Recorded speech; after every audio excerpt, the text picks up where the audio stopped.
क्या आपको भी ऐसा ही लगता है कि काम करने के लिए वक्त नहीं है, टाइम नहीं मिलता है, हमेशा व्यस्त ही रहते हैं? ऐसे बहुत सारे काम हैं जो छूट जाते हैं क्योंकि हमारे पास वक्त ही नहीं है।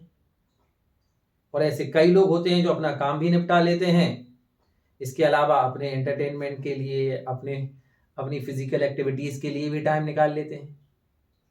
अंतर क्या है? क्यों एक व्यक्ति हमेशा इस बात के लिए रोता रहता है कि उसके पास वक्त नहीं है, और क्यों एक व्यक्ति के पास बहुत सारा वक्त होता है? देखिए, जब भी हम कोई काम कर रहे होते हैं या हम कोई काम करने वाले होते हैं, जैसे सपोज करिए कि आप एक वर्किंग प्रोफेशनल हैं और आपको ऑफिस जाना है, और ऑफिस जाने के लिए आप 10 मिनट पहले रेडी हो गए, तैयार हो गए, तो आप यकीन मानिएगा उस 10 मिनट में आप कुछ भी नहीं करने वाले, फालतू बैठे रहेंगे। अगर आप किसी शादी ब्याह में जा रहे हैं, आप तैयार होकर रेडी हो गए हैं, बाकी सब तैयार हो रहे हैं, उस समय बस आप चिल्लाते रहेंगे, भाई तैयार हो जाओ, जल्दी से तैयार हो जाओ, जल्दी करो, लेट हो रहे हैं। लेकिन उस वक्त में, उस 10 से 15 से 20 मिनट के वक्त में आप कुछ भी नहीं करेंगे, फालतू बैठे रहेंगे।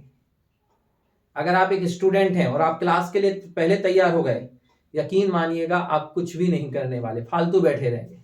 अगर आप क्लास में पहले पहुंच गए तो भी आप वहां कुछ नहीं करने वाले। इन छोटे छोटे समय अंतरालों को अगर आप देखेंगे तो दिन में कम से कम 2 से 3 घंटे निकलते हैं। तो फिर इनका इस्तेमाल कैसे करें? बहुत आसान है। अगर आप पहले रेडी हो गए हैं, स्टूडेंट हैं और पहले रेडी हो गए हैं, तो आपको पता है कि क्लास में जो चैप्टर पढ़ाया जाने वाला है, एक बार उसको रिवाइज कर लीजिए, पढ़ लीजिए। छोटे छोटे कार्ड्स बनाइए, उन पर वर्ड्स मीनिंग लिखिए, उन पर फॉर्मूलेस लिखिए, उन पर रूल्स लिखिए। जब भी टाइम मिले, ट्रैवल कर रहे हैं, टेम्पो में है, बस में है, देख लीजिए उसे, उस समय का इस्तेमाल करिए। अगर कोचिंग पे पहले पहुंच गए तो ये नहीं है कि यहाँ वहां की बातें कर रहे हैं, तुरंत अपनी बुक निकालिए, पढ़ने में लग जाइए। और अगर आप घर पर किसी शादी ब्याह में जा रहे हैं, जल्दी तैयार हुए, बैठ जाइए, कोई अच्छी किताब उठा लीजिए, उसे पढ़ लीजिए। ऑफिस के लिए पहले तैयार हो गए तो थोड़ी सी प्लानिंग कर लीजिए कि ऑफिस में कल क्या क्या किया था, आज क्या क्या करना है। इस तरीके से आप देखेंगे तो ऑटोमेटिकली 2 से 3 घंटे आप दूसरे लोगों से आगे हो जाएंगे। सिंपल सी बात है।